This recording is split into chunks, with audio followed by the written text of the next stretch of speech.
Hello दोस्तों, अस्सलाम वालेकुम। आज मैं आपको स्टोरी में खुशखबरी कहता हूँ। चलिए स्टोरी शुरू करते हैं। रात का अंधेरा छा चुका था, हर तरफ खामोशी का राज था, मगर ये खामोशी भी अजीब और खौफनाक मालूम होती थी।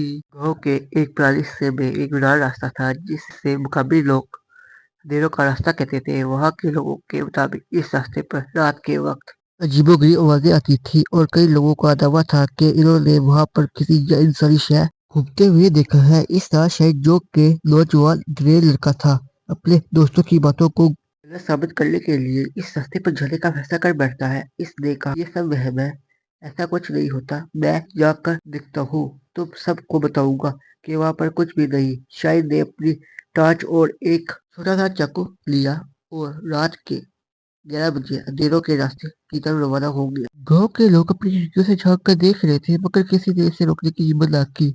वो रास्ता वीरान था, दोनों हर तरफ ऊंचे दरख्त थे जो अंधेरे में सायादार दीवार की तरह नजर आते थे। जैसे ही शायद रास्ते में दाखिल हो, हवा अचानक और ठंडी और बोझल हो गई। दरख्त के पत्तियों की सरसराहट और दूर कहीं उल्लू की आवाज ने माहौल को मजीद पुरसराब बना दिया। शायद ने दिल किया और आगे बढ़ने लगा। चंद कदम चलने के बाद उससे महसूस हुआ कि कोई इसके पीछे चल रहा है।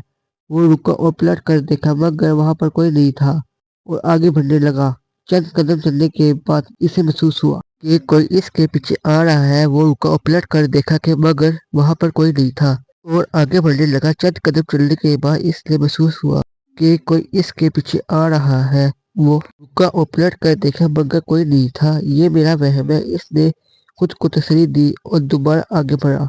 मगर जैसे ही वो थोड़ा सा आगे बढ़ा और एक हल्की सी सरगोशी इसके कानों में आई, जैसे कोई इसका नाम पुकार रहा हो। शायद फौरन रुक गया और इसके हाथ से टॉर्च गिर गई और दिल खौफ से तेजी धड़कने लगा। शायद ने झुक कर टॉर्च उठाई और रोशनी चारों तरफ घुमाई। अचानक इससे एक साये की झलक नजर आई जो दरख्तों के पीछे गायब हो गया। कौन है वहाँ? शायद ने कांपती हुई आवाज में कहा, मगर कोई जवाब न आया। खौफ इस पर गालिब हो गया। इसने वापस मुड़ने का फैसला किया, मगर जैसे ही वो वापस जाने के लिए मुड़ा, एक लंबा साया इसके सामने खड़ा था। इसकी आंखें सुर्ख और जिसम धुंधला था। वो आहिस्ता आहिस्ता शायद की तरफ बढ़ने लगी। शायद की टांगें जमीन पर जैसे चिपक गई। वो चीखना चाहता था, मगर आवाज हलक में फंस गई। वो साया शायद के करीब आया और इसके कान के पास सरगोशी में कहा, ये रास्ता हमारे लिए है, इंसानों के लिए नहीं। इसी वक्त एक तेज झटका लगा और शाहिद बेहोश होकर जमीन पर गिर पड़ा। सुबह के वक्त गांव वालों ने शाहिद को रास्ते के किनारे बेहोश पाया। जब वो होश में आया तो इसकी जुबान बंद हो चुकी थी और वो किसी से कुछ कहने के काबिल ना रहा और इसकी आंखों में खौफ हमेशा के लिए कैद हो गया। तब से किसी ने अंधेरे के रास्ते पे जाने की हिम्मत ना की और वो कहानी हमेशा के लिए एक खौफनाक राज बन कर गांव के लोगों के दिलों में बसी रही।